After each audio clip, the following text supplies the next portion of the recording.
No mundo maior, é nosso estudo atual. Estou muito contente de estar aqui com vocês fazendo esse estudo.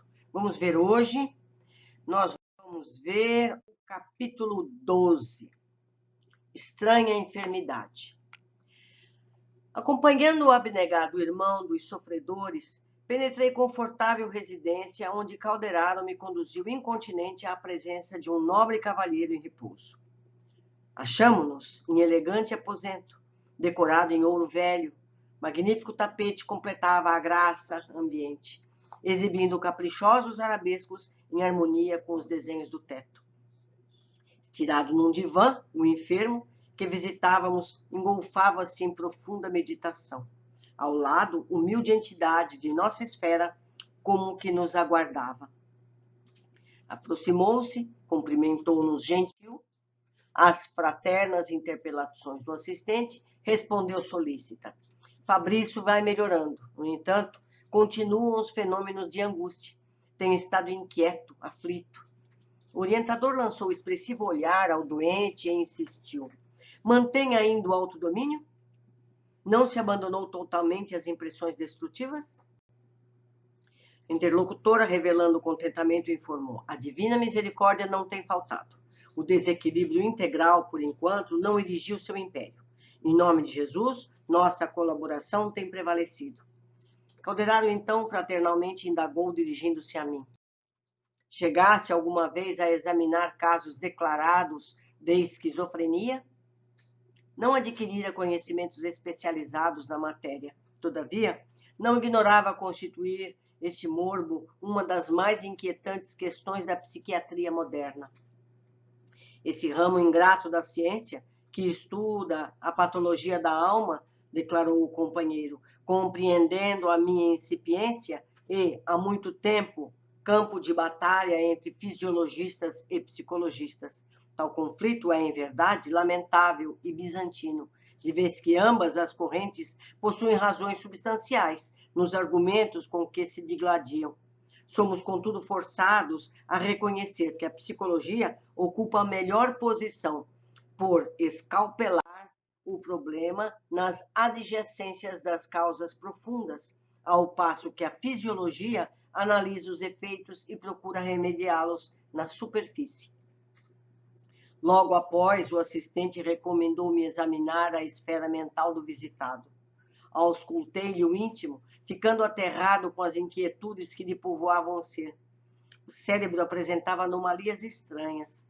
Toda a face interior mostrava manchas sombrias. Os distúrbios da circulação, do movimento, dos sentidos eram visíveis.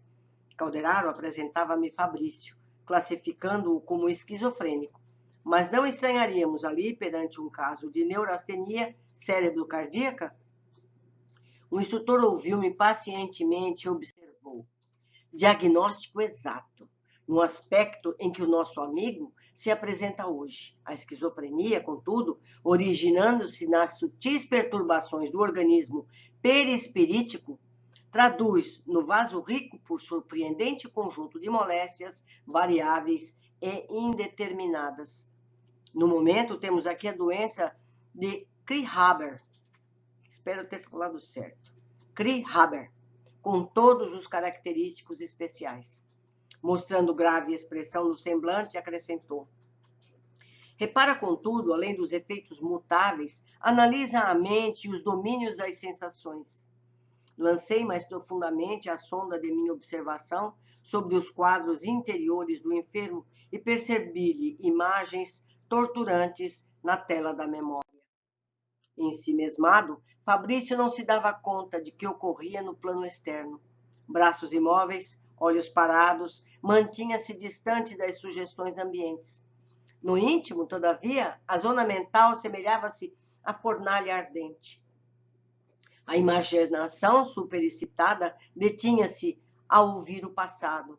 Recordava-lhe a figura de um velhinho agonizante. Escutava-lhe as palavras da última hora no corpo, a recomendar-lhe os cuidados 3 jovens, presentes também ali, na paisagem de suas reminiscências. O moribundo devia ser-lhe o genitor, e os rapazes, irmãos. Conversavam entre si, lacrimosos. De repente, modificavam-se as lembranças. O ancião e os jovens pareciam revoltados contra ele, acusando-o, nomeavam-no de descaridosas designações. O doente ouvia as vozes internas, ansioso, amargurado, desejava desfazer-se do pretérito, pagaria pelo esquecimento qualquer preço, ansiava de fugir a si próprio, mas em vão, sempre as mesmas recordações atrozes, vergastando-lhe a consciência. Verificava-lhe eu os estragos orgânicos resultantes do uso intensivo de analgésicos. Aquele homem deveria estar duelando contra si mesmo desde muitos anos. Achava-se no exame da situação, quando uma senhora idosa surgiu no aposento, tentando chamá-lo à realidade. Vamos para vícios, não se alimenta hoje? O interpelado vagueou o olhar pela sala, esboçou uma resposta negativa, sem palavras, e deixou ficar na mesma posição. A matrona insistiu, afável, mas não conseguiu demovê-lo. E porque prosseguisse atenciosa, buscando ministrar-lhe um caldo, o enfermo levantou-se de súbito, como se houvera repentinamente enlouquecido. Esbravejou expressões inconvenientes, ingratas, rubro de cólera. Repeliu o oferecimento, surpreendendo-me pela crise de nervos destrambelhados. A esposa regressou ao interior da casa, enxugando os olhos, enquanto Calderaro me esclarecia comovido. Está no limiar da loucura e ainda não enveredou francamente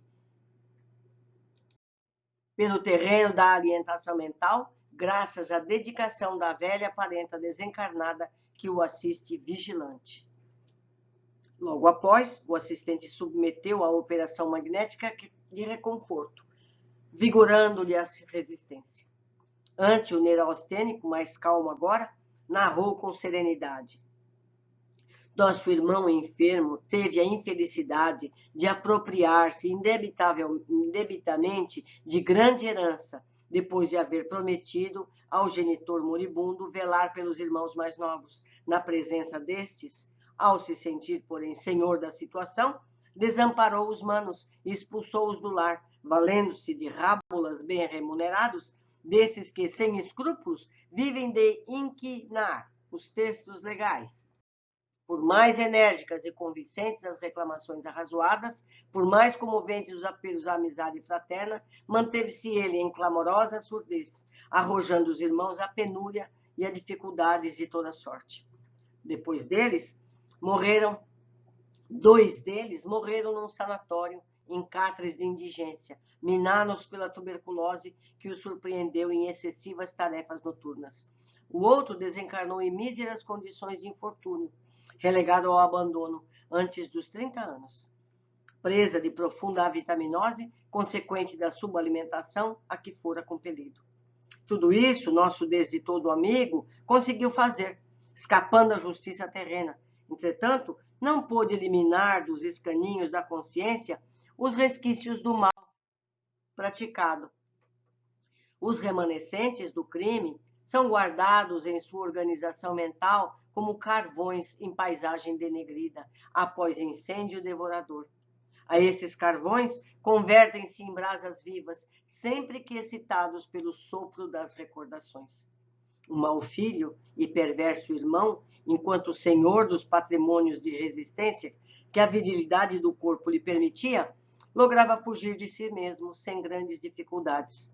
O dinheiro fácil, a saúde sólida, os divertimentos e prazeres desempenhavam para ele a função de pesadas cortinas entre o personalismo arrogante e a realidade viva. Todavia, o tempo cansou-lhe o aparelho fisiológico e consumiu-lhe a maioria das ilusões. Pouco a pouco, encontrou-se a si mesmo na viagem de volta ao próprio eu. Viu-se, porém, a sós com as lembranças de que não conseguiria escoimar-se. Debalde intentou descobrir o bom ânimo e o bem-estar. Esses se lhe ocultaram. Impossível era concentrar-se no próprio ser, sem ouvir o pai e os irmãos, acusando-o, exprobando-lhe a vileza. A mente atormentada não achava refúgio consolador. Se rememorava o pretérito, esse lhe exigia reparação, que buscava o presente, não obtinha tranquilidade para se manter no trabalho sadio. Quando tentava erguer-se a plano superior, desejoso de orar ao Altíssimo, era surpreendido por por dolorosas advertências, no sentido de inadiável correção da falta cometida. Nesse estado espiritual, interessou-se tardiamente pelo destino dos irmãos. As informações colhidas não lhe deixavam margem ao pagamento imediato. Haviam todos partido, precedendo-o na grande jornada do túmulo.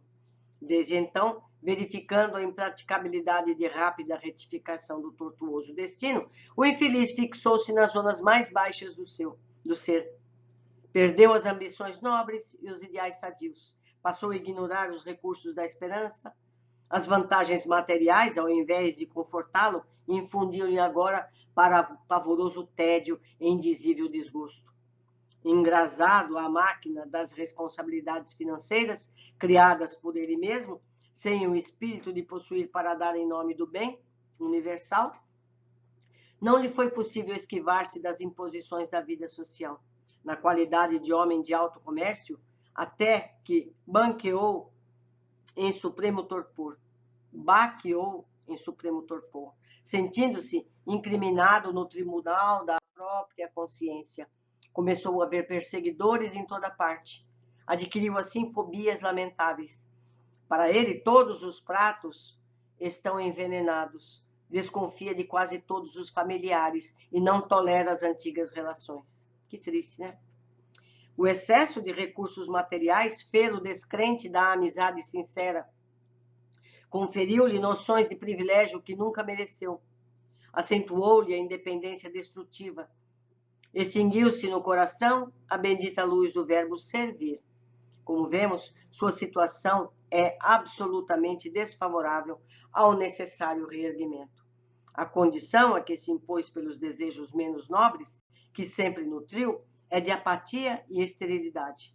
A essa altura da narrativa, Calderaro apontou em particular o cérebro doente e explicou: o sistema nervoso, que se liga à câmara encefálica através de processos indescritíveis na técnica da ciência humana, mas não é do que a representação de importante setor do organismo perispirítico, segundo acabamos de estudar. A mente falida de Fabrício, experimentando insistentes remorsos e aflitivas preocupações, intoxicou esses centros vitais com incessante emissão de energias corruptoras. Consequentemente, verificou-se o que, em boa psiquiatria, poderíamos designar por lesão generalizada do sistema nervoso. Tal desastre atingiu, em primeiro lugar, as sedes das conquistas mais recentes da personalidade, isto é, as células e os estímulos mais jovens, que se localizam nos lobos frontais e no córtex motor. Inutilizando temporariamente o nosso amigo para a meditação elevada e para o trabalho sadio, e obrigando-o a regredir no terreno espiritual para dentro de si mesmo. De mente estacionária agora, em plena região instintiva da individualidade, nosso enfermo ainda não se acha positivamente desequilibrado, graças à contínua assistência de nosso plano. Calando-se o assistente, ousei interrogar: mas há esperança de reequilíbrio para breve? Absolutamente não, respondeu o interpelado, de maneira significativa. No caso dele, funcionariam em vão as terapêuticas de uso. O espírito delinquente pode receber os mais variados gêneros de colaboração, mas será imperiosamente o médico de si mesmo. A justiça divina exerce invariável ação, embora os homens não identifiquem no mecanismo de suas relações diárias. Relações ordinárias. Os criminosos podem, por muito tempo, escapar ao corretivo da organização judiciária do mundo. No entanto, mais cedo ou mais tarde, vaguearão perante os seus irmãos e humanidade, em baixo terreno espiritual, representando no quadro de aflições punitivas. Para os familiares e amigos, Fabrício é um esquizofrênico, incapaz de resistir às aplicações do choque insulínico, em virtude do coração frágil, e cansado, todavia, para nós, é um companheiro acidentado na ambição inferior, curtindo amargos resultados de dos seus propósitos de dominar egoisticamente a vida. Interrompendo-se o orientador, deu guarida a interrogações naturais no campo íntimo. Se o doente não oferecia perspectivas de melhoras substanciais, qual é o objetivo de nossa assistência? Por que nos demorarmos à frente de um caso insolvível, qual aquele pela impossibilidade de próximo reencontro entre o criminoso e suas vítimas? Calderaro não se deixou sem resposta. Estamos aqui, elucidou atencioso, a fim de proporcionar-lhe morte digna. Não chegará a enlouquecer em definitivo com o nosso concurso fraterno. Desencarnará antes do eclipse total da razão. E por que me mostrasse espantado, o prestimoso amigo acrescentou: Fabrício desposou uma criatura, por todos os títulos, credora de um amparo celestial. E essa mulher, quase sublime, deu-lhe 3 filhos, os quais ele se consagrou nobremente, preparando-os para elevado ministério social. São eles, presentemente, 2 professores e um médico, dedicados ao ideal superior de servir ao bem coletivo. Fabrício não tem o direito de perturbar a família organizada à sombra de seu amparo material, mas a educada sem o seu personalismo despótico.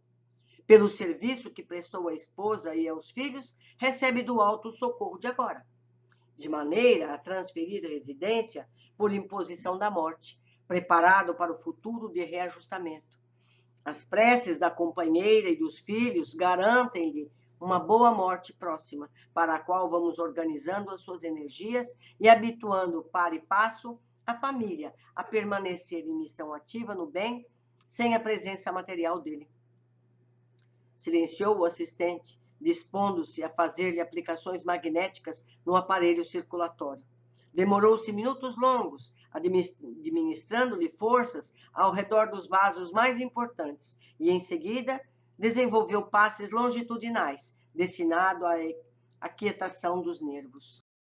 Ante minha admiração natural, Calderaro explicou-se. Preparemos acesso à trombose, pela calcificação de certas veias. A desencarnação chegará suavemente, dentro de alguns dias, como providência compassiva, indispensável à felicidade do inferino, a quantos lhe seguem de perto o martírio. O doente mais calmo parecia haver sorvido milagroso analgésico. Aquietou-se, descansando a cabeça nos travesseiros alvos. Dentro do silêncio que se fizera entre nós, indaguei curioso. Considerando, no entanto, o decesso em breves dias, como prosseguirá o processo de resgate do nosso amigo? A liquidação já começou, redarquiu o instrutor sereno. Como? Calderaro fez expressivo gesto e recomendou: espera. Nesse mesmo instante, o enfermeiro acionou a campainha à cabeceira. A esposa atendeu à pressa. Encontrou o melhor e sorriu feliz. O velho, mais tranquilo, rogou: Inês, posso ver o Fabricinho? Como não? Respondeu a companheira delicadamente. Vou buscá-lo. Em poucos minutos, regressava trazendo um menino de seus 8 anos. O pequeno atirou-se-lhe nos braços esqueléticos com um extremado carinho e perguntou: Está melhor, vovô?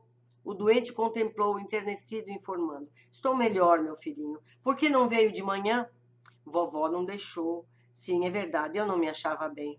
A senhora retirou-se para acompanhar a cena de outro lado da cortina. O avô e neto sentiram-se mais à vontade. Totalmente transfigurado com a presença do menino, nosso quase demente amigo suplicou: Fabricinho, eu desejo que você reze por mim. O Petis não se fez rogado, ajoelhou-se ali mesmo e disse respeitosamente a oração dominical. Fez o Pai Nosso. Terminada a prece, o doente pediu de olhos úmidos: Não se esqueça, meu filho, de orar por mim quando eu morrer. O menino, agora de pé, enlaçou-lhe o busto e exclamou, chorando discretamente: O senhor não morrerá. Mostrando-se aliviado, o velhinho correspondeu ao gesto afetivo, fitou o neto e inquiriu com estranho fulgor no olhar: Fabricinho, você acredita que Deus perdoa os pecadores como eu? O pequeno respondeu lacrimoso e confundido: Eu acho, vovô, que Deus perdoa todos nós. Revelando as ansiedades que lhe povoavam a alma, voltou à indagação: Mesmo um homem que trai a confiança paterna e rouba os irmãos? O netinho hesitou, incapaz de apreender toda a extensão daquela pergunta intencional. Entretanto, no desejo de agradar o doente, de qualquer modo, balbuciou com toda a simplicidade infantil: eu penso que Deus perdoa sempre. É o que eu pretendia saber, assentou o velhinho, confortado. A conversação entre ambos prosseguiu afetuosa e amena. Após ter tido o exame, Calderaro apontou para a criança e esclareceu: esse menino é o ex-pai de Fabrício, que volta ao convívio do filho delinquente pelas portas benditas da reencarnação. É o único neto do enfermo e, mais tarde, assumirá a direção dos patrimônios materiais da família, bens que inicialmente lhe pertenciam. A lei jamais dorme. O dinheiro voltou para o dono anterior. Assombrado com a informação, remoía as perguntas que me afloravam espontâneas. Como se redimiria, por sua vez, o velho Fabrício? Regressaria também em dias futuros àquele mesmo lar? Sofreria o desequilíbrio completo depois da morte do corpo denso? Demorar-se-ia em perturbação? Calderaro, dando por fim os nossos trabalhos de assistência na casa, sorriu para mim, preparou-se para a retirada e obtemperou. Nosso amigo enfermo, guardando na mente os resíduos da ação criminosa, logo após o abandono do domicílio fisiológico, experimentará por muito tempo os resultados de sua queda, até que o sofrimento alige os elementos malignos que lhe intoxicaram a alma. Nós colocamos o veneno dentro de nós. Nós precisamos passar por essas dificuldades para poder tirá-los. Quando esse serviço purgatorial estiver completo, então regressará aos seus familiares, inquiri ansioso ante frase suspensa. Se o grupo consanguíneo atual houver elevado o padrão espiritual a luminosas culminâncias, será compelido a esforçar-se intensivamente pelo alcançar. Entretanto, jamais estará desamparado. Todos temos imensa família dentro da qual nos integramos desde a origem, a humanidade. Somos todos uma família. Não precisa ser a família anterior. Somos todos família. Nesse instante, abandonávamos o aposento suntuoso. Em breves segundos, tornávamos à natureza, gozando a bênção do céu límpido. E enquanto o meu instrutor se refugiava em si mesmo, atento às responsabilidades do serviço, dei expansão a novos pensamentos relativos à amplitude e à grandeza do império da justiça. Como tudo dá volta, né, meus amigos? Então a gente vai entendendo o encadeamento das vidas, o porquê a gente passa certas coisas, porquê as pessoas que nós conhecemos passam certas coisas. Está tudo encadeado. Vamos às observações. Analisando Fabrício em surtos esquizofrênicos, ficamos conhecendo a raiz do problema. Roubou os irmãos que haviam prometido proteger. Os remanescentes do crime são guardados em sua organização mental, como carvões em paisagem denegrida, após incêndio devorador. A esses carvões convertem-se em brasas vivas, sempre que excitados pelo sopro das recordações. Os criminosos podem, por muito tempo, escapar ao corretivo da organização judiciária do mundo. No entanto, mais cedo ou mais tarde, vaguearão perante os seus irmãos em humanidade. Embaixo, o terreno espiritual, representando no quadro de aflições punitivas. Por isso, devemos ter muita pena das pessoas desonestas ou que cometeram erros graves de qualquer natureza, pois cedo ou tarde todos temos que acertar contas com o passado. Você tem que ter pena quando você vê o comportamento de uma pessoa. Não adianta ter raiva dela, porque se você tiver raiva, você vai sintonizar com o erro. A gente tem que ter pena, porque o futuro é inexorável, vai atingir. 2. Todo bem que fazemos é merecedor de recompensa. Pelo serviço que prestou à esposa e aos filhos, recebe do alto o socorro de agora. Não existem pessoas completamente más. Todos têm parcelas de bondade que merecem ser reconhecidas. Não é? O que é o bem? Nossa ideia geral de bem é distorcida pelos padrões egoísticos. No caso em questão, o bem para Fabrício é retirar-se da vida encarnada, é morrer. pois já arrependido do que fez e sem meios de reparar o mal nesta oportunidade, precisa recolocar-se em posição de reparação em nova oportunidade de encontro com os irmãos que prejudicou. Ele ia caminhar para a loucura, ia ser um fardo para a família, não é? Mas isso cabe à espiritualidade, a ninguém mais. Preparamos acesso à trombose pela calcificação de certas veias. A desencarnação chegará suavemente, dentro de alguns dias, como providência compassiva, indispensável à felicidade do eu ferino e de quantos lhe seguem de perto o martírio. Importante colocar que tais medidas só cabem decidir os que têm conhecimentos avançados dos casos. As pessoas se acreditam com direitos sobre a vida e a morte das pessoas, sem saberem detalhes e conveniências. Muitas vezes, os sofrimentos são benéficos para a evolução dos seres, decidem pela eutanásia ou o aborto por critérios puramente egoístas. Muitas vezes, um familiar amado passa décadas numa cama, mas isso é necessário para o aprimoramento dele. É melhor ali numa cama do que lá no umbral, não é verdade? Para o André não teria sido mais confortável ter estado aqueles anos dentro de casa, protegido, do que lá, junto com aquele tormento todo? Mas a espiritualidade maior sabe o que é certo. Somos nós que vamos determinar a hora de ninguém morrer. 4. André ficou curioso quanto ao futuro de Fabrício no plano espiritual, ao que o Caderaro explica. Logo após o abandono do domicílio fisiológico, do corpo, experimentará por muito tempo os resultados da sua queda, até que o sofrimento alige os elementos malignos que lhe intoxicam a alma. O perispírito precisa libertar-se dos males provocados para que possa recomeçar nova vida, com projetos de reparação dos danos que provocou. O perdão não exime a necessidade de reparação dos danos praticados. Aqui estamos, meus amigos. Concluímos mais esse capítulo. Eu, mais uma vez, convido a todos a fazerem contato, esclareçam o que eu deixei passar, me corrijam, tragam a contribuição de vocês. Tenho aqui o meu e-mail e o Facebook. Um abraço e até o próximo capítulo.